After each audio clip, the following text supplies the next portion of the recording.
This happened about a week ago. I'm John, a freelance writer. I thought getting away to a cabin in the Appalachian mountains would spark inspiration for my next novel. I needed quiet, far from the city distractions. I was a bit nervous about being alone in the woods, but I figured I could manage. At first, I felt great. I got settled, opened my laptop, and began typing away. Just me, the trees, and the sounds of nature. I wrote for hours and enjoyed the peace.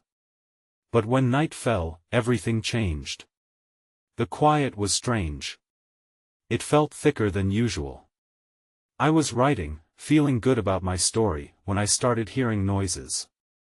It was a rhythmic knocking, like someone tapping on wood. I thought it was branches hitting against the cabin. I told myself not to worry. Back to work I went. But every night, the knocking grew more intense. Each sound made me jump. I tried to ignore it, but then I started hearing whispers, soft voices pulled by the wind. Maybe my mind was playing tricks on me. I would get up and check outside, but it was always just the trees waiting in the dark. A chill crept up my spine. One evening, I was writing when I saw a flicker at the edge of the property. I whipped around but saw nothing. It happened again and again. I couldn't shake the feeling of being watched. Each time, my heart raced in my chest like it wanted to escape. Then there were the symbols. I found strange markings carved into the cabin wood one morning. Lines and shapes I didn't recognize. Were they warnings? Or was I losing my grip on reality? I couldn't tell. Days passed and my mind unraveled. Was it isolation messing with me? Or did the forest hide deeper secrets? Thoughts of the silence outside twisted my stomach into knots. I needed sleep, but every time I tried, the knocking echoed louder, and the whispers filled my head. Then came the worst night. The knocking was louder, urgent. I held my breath, convincing myself it was just the wind or some branches until I saw the shadow again. It was right outside my door, closer than ever. My heart raced. I stepped closer, fear coiling in my stomach. Is anyone there? I called out, my voice shaky. Silence. The darkness looked back at me. I turned to walk away, the feeling of dread heavy on my back. That's when I felt a presence behind me, cold and wrong. What do you want?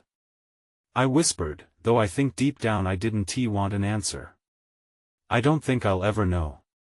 The next morning, I packed up as fast as I could. I left that cabin, never looking back. The whispers and knocking still haunt me, and even now, I can't shake the feeling I'm still being watched. The drive back was long and filled with an unsettling silence. I kept glancing in my rearview mirror, half expecting to see something lurking behind me. I brushed it off as paranoia from my time in the cabin. Just drive, I told myself. Focus on getting home. Once I arrived in the city, I thought I'd feel relief. Instead, I was restless. The noise of the traffic felt foreign after the isolation. My phone buzzed with messages and calls I had ignored during my stay, but I couldn't engage. I didn't want to talk about the cabin. I wanted to forget. But forgetting proved impossible. Even in the comfort of my apartment, I could still hear the knocking. The whispers followed me through my dreams, turning them into vivid nightmares where the forest surrounded me, whispering secrets I didn't want to know. I spent days trying to write again, but each time I opened my laptop, the words turned to shadows. I kept seeing the symbols I'd found carved into the cabin wood. I pulled out my notes, thinking that perhaps researching them could help make sense of the chaos in my mind. I spent hours on the internet. My stomach sank deeper with each post I read about local legends and folklore surrounding the area. Stories of curses, spirits, and entities that haunted the woods echoed in my mind. I couldn't help but shiver at the thought that I had stumbled into something I didn't understand. Then I found something that sent a chill down my spine.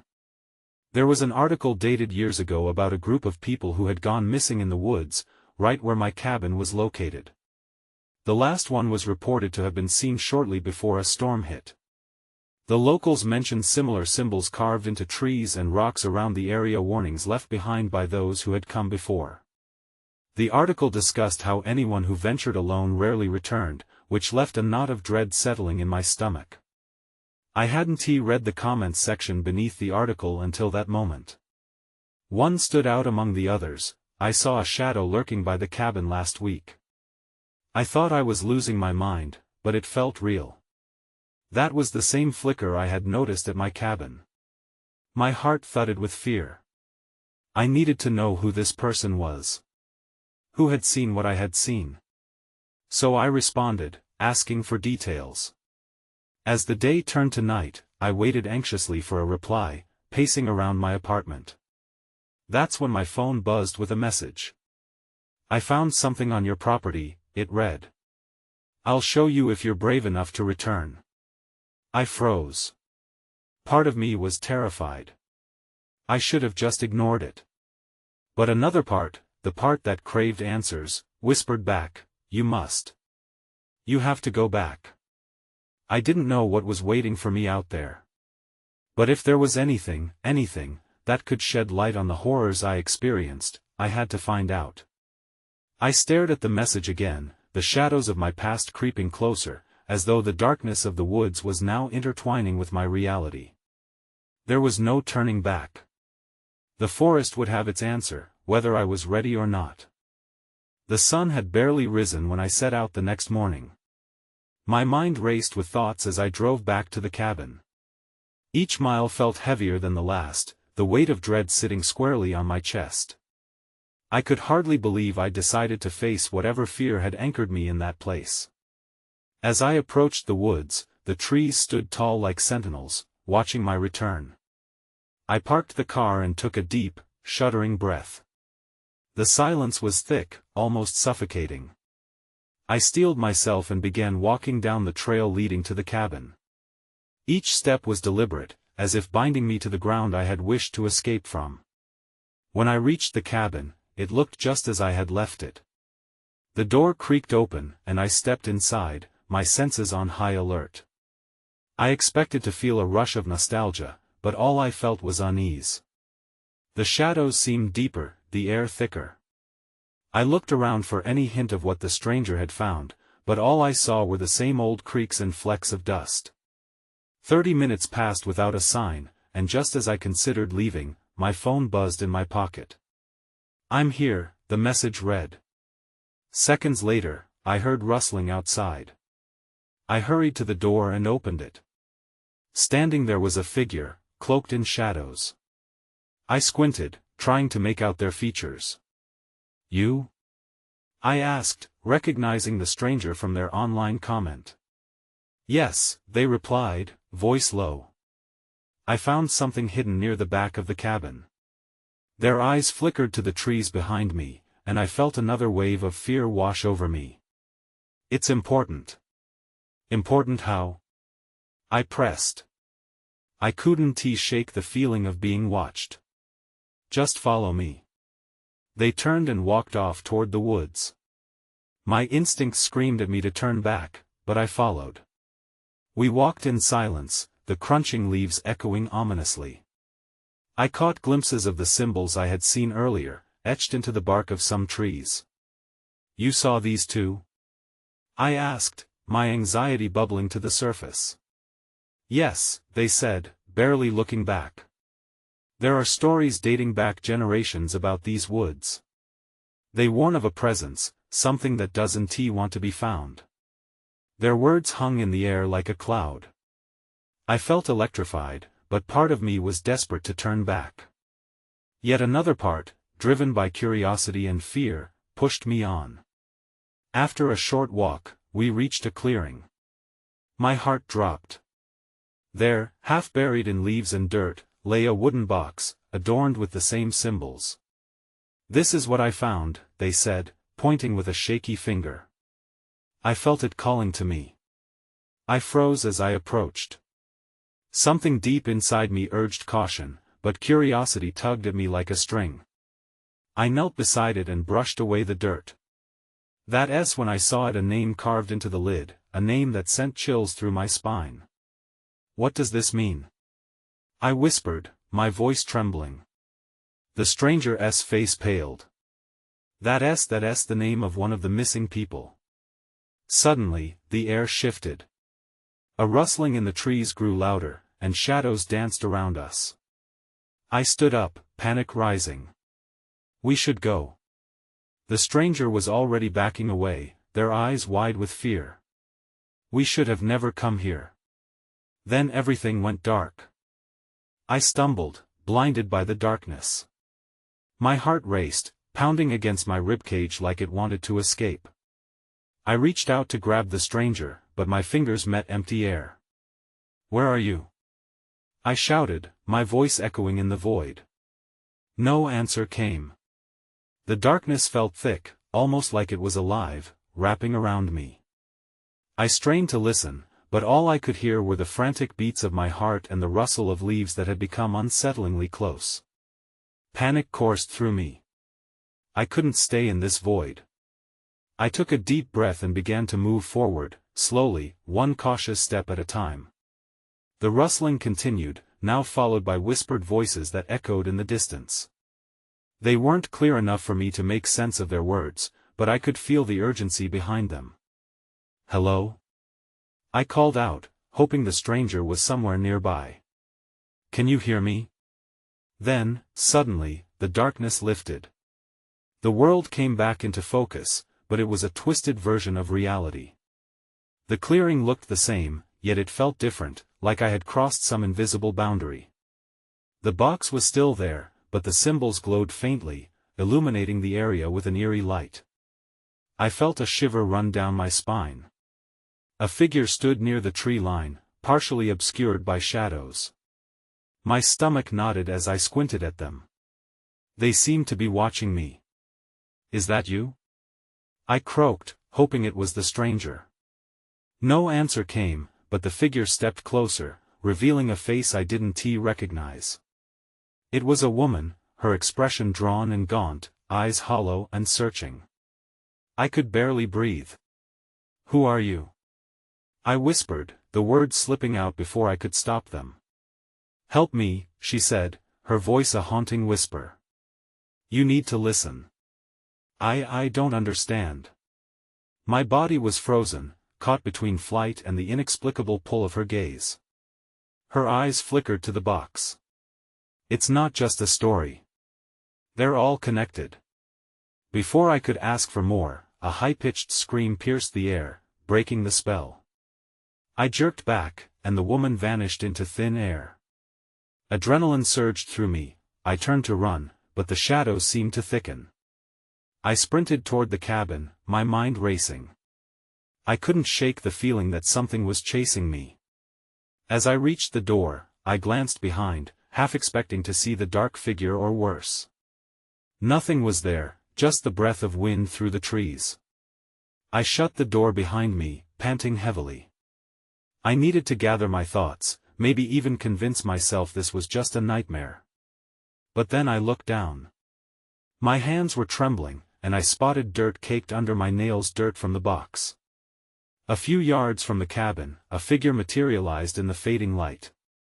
I blinked, and it was gone again. My phone buzzed in my pocket, jolting me back to reality. I checked it. The screen showed a new message.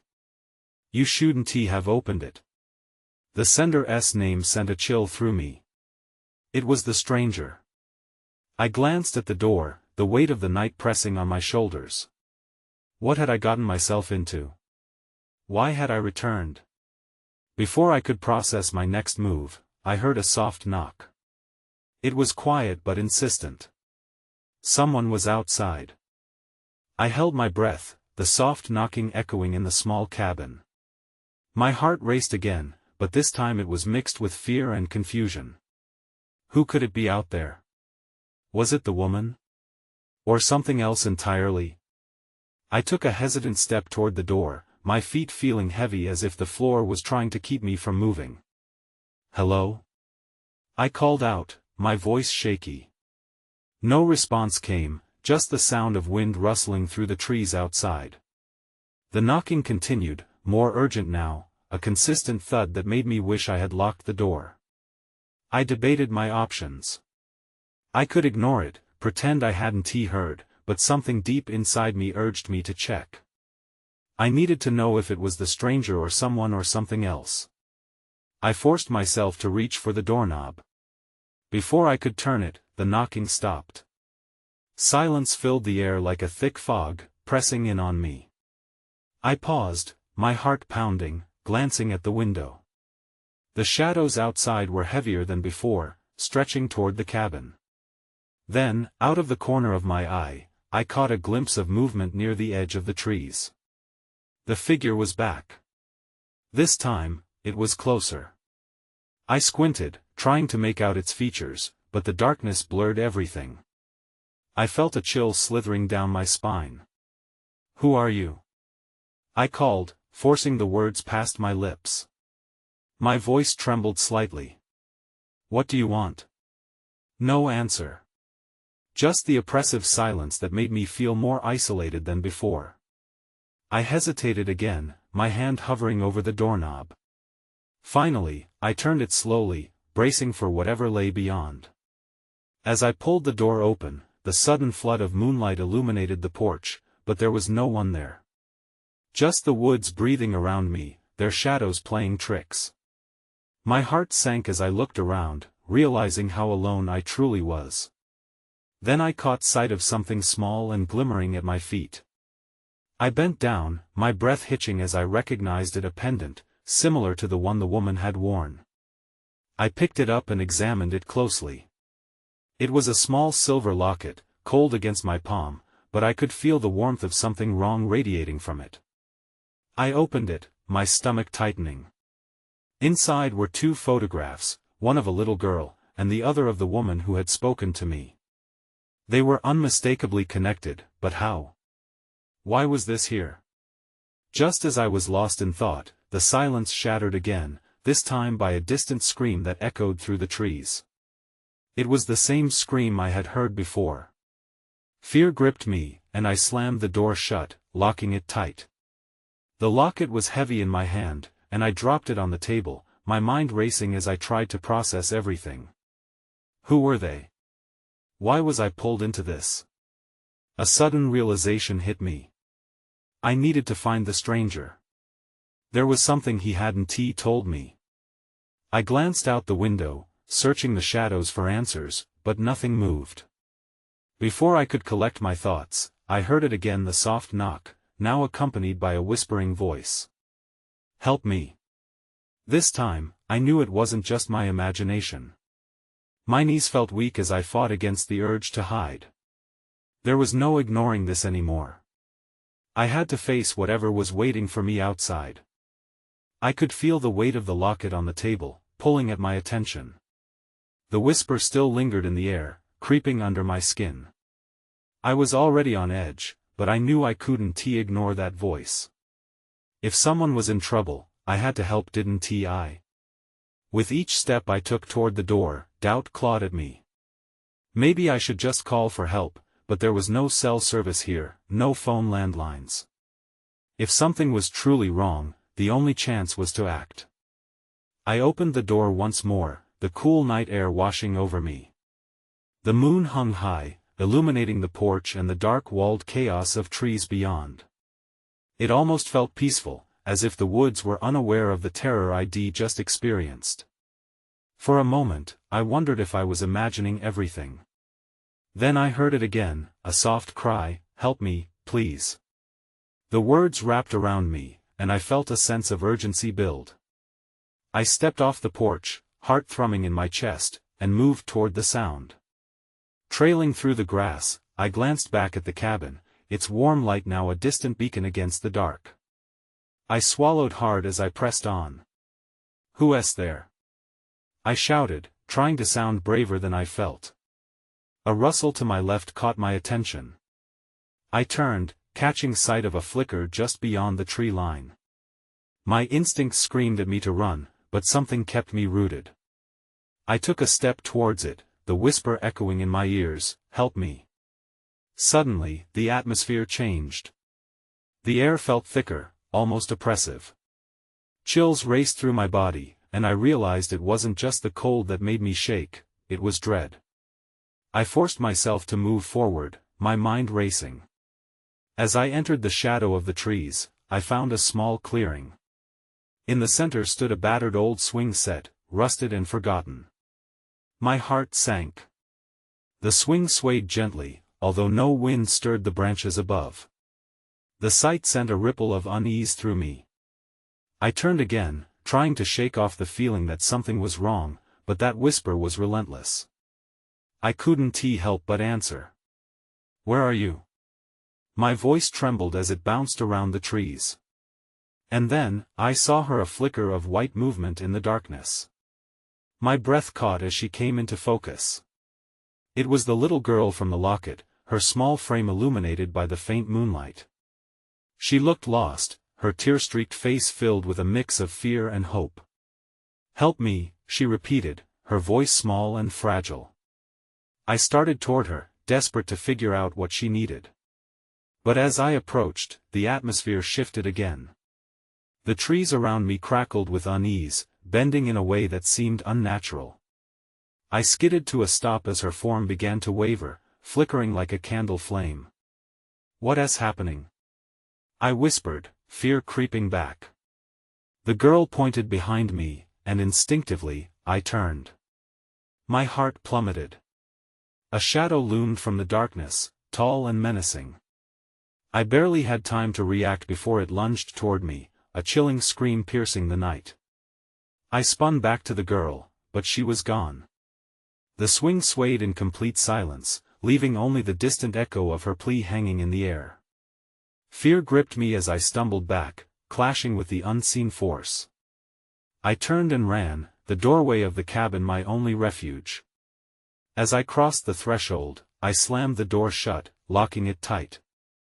But was I really safe? Outside, the voice had faded, replaced by echoing silence, yet the weight of dread darkened my thoughts. I needed to understand what was happening. I needed to know what the woman and the girl had in common, and how I was tied into this mess. As I caught my breath against the door, something fell near my feet. I looked down, my blood running cold. The locket. It was back in front of me, open. But now, there was a new photo inside, a picture of the little girl, with a new date. The date was today. I stumbled back from the locket, my heart beat loud in the silence that enveloped me. The air felt heavy, as if the walls themselves were holding their breath. I reached down, my fingers brushing the cool metal. It was too surreal. One moment I was standing in the dark, searching for a ghost of a girl, and the next, I was faced with her image staring back at me. Who was she? Why was her photo in my locket? And why did the date on it send a chill down my spine? I flipped the locket closed, my thoughts racing. I needed to think clearly. No matter how surreal it felt, I couldn't lose my grip on reality. I drew a shaky breath and looked around the cabin, searching for anything that would give me some answers. The darkness loomed just beyond the windows, and each shadow felt like a reminder that I wasn't alone in this place. I felt drawn to the shelves lining the walls, filled with dusty books and assorted trinkets. Maybe there was a clue hidden among them? I stepped carefully, careful to avoid the creaky floorboard that had betrayed me earlier. As I rummaged through the items, my fingers brushed against a thick, leather-bound journal. I pulled it free, memories of another time and place whispering out as I cracked it open. The pages were filled with scrawled handwriting, interspersed with black and white photographs. The faces in the photos weren't strangers, but eerily familiar. An old woman stared back at me, her features hauntingly similar to those of the girl in the locket. My breath caught in my throat, the family resemblance was undeniable. I flipped through the pages, the ink telling stories of joy and sorrow, until one particular entry made my heart race. The little ones were never seen again. Folklore speaks of their spirits wandering the woods, waiting for the one who can break the curse. I felt ice coil around my spine. The little ones? Was the girl I'd seen a victim of something much darker? I glanced back at the locket, realization hitting me. The girl's involvement wasn't a coincidence. Something had drawn her to me. Just then, a loud crash echoed from the back of the cabin. My heart leaped into my throat as fear barreled through me. Whatever had haunted the woods was now within these walls. I stood frozen for a heartbeat, then instinct took over, and I ran toward the noise. The kitchen was dimly lit by the flickering light from a broken bulb. There, on the floor, lay something that made my blood run cold, a photo from the journal. It was a picture of the swing set, the same one from the clearing, but in the background stood the old woman from the journal, her expression etched with sadness. I reached out to grab the photo, my hands trembling. That's when I saw it, a shadow creeping along the wall beyond me. My breath quickened, terror clenching my throat. I forced myself to turn slowly, my instinct screaming for me to flee. But I needed answers. And whatever was out there wanted me to find them too. "Who's there?" I called, my voice echoing in the tense silence. But deep down, I feared the answer might already be too late. The air was thick with tension, and I felt as if time had slowed. An uneasy silence hung between me and the shadow, a menace lurking just out of sight. I fought the urge to bolt, grounding myself in the moment. "You can do this," I whispered, trying to convince myself. A faint whisper grazed my ear, soft yet unmistakable. "Help me." It sent ice through my veins. I wasn't alone after all. "Who are you?" I asked, my voice shaky but desperate for clarity. I took a cautious step forward, straining to see into the dark corner where the shadow lingered. It shifted, revealing a fleeting silhouette, but no clearer than smoke. Then, without warning, the bulb overhead flickered wildly before plunging me into darkness. I stumbled back, disoriented. Panic clawed at my chest. I reached for anything, but my hands met only empty air. "Please," the voice urged again, barely above a whisper. I strained to make sense of it. The vibration in my bones told me it came from the corner where I had last seen the shape. Summoning courage, I steadied my breath. I felt around the kitchen for the drawer where I'd seen a flashlight earlier. My heart raced as I found it, yanking open the worn wood, and fumbling inside until I unearthed the small beam. I flicked it on, flooding the room with sudden brightness. The light illuminated the swing set photo on the floor, the old woman's sad eyes staring back. As the beam panned around the kitchen, I felt a shift in the air. It was colder now, the chill wrapping around me, more pronounced. In that moment, my breath caught again. There, standing by the door, was the shape. It was indistinct, flickering like a dying flame, but I could see it clearly now, a girl. She looked so familiar, the same girl from the locket but with a face marred by sorrow. "Help me," she implored, her voice more urgent now. "Why? What do you want?" I stammered, fear gripping my voice. I felt my instincts warring against the need to reach out. The girl raised her hand slowly, pointing toward the back of the kitchen.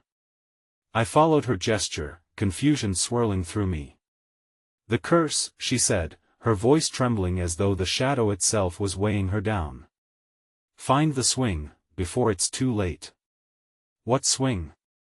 I barely managed to ask, as dread spread through every part of me.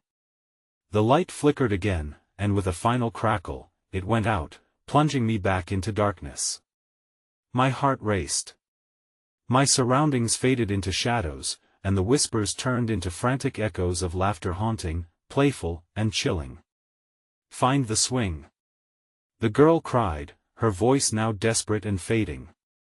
"Please." Then, silence. I stood frozen, fear coursing through every crevice of my mind. I couldn't just let her slip away. Panic surged, and somehow, I knew I had to make a choice. Either I ran and never looked back, or I somehow embraced this dark call to action. I forced my feet to move, stepping cautiously over the threshold into the darkness, where the girl had pointed. Whatever lay ahead, it was a path I had to follow.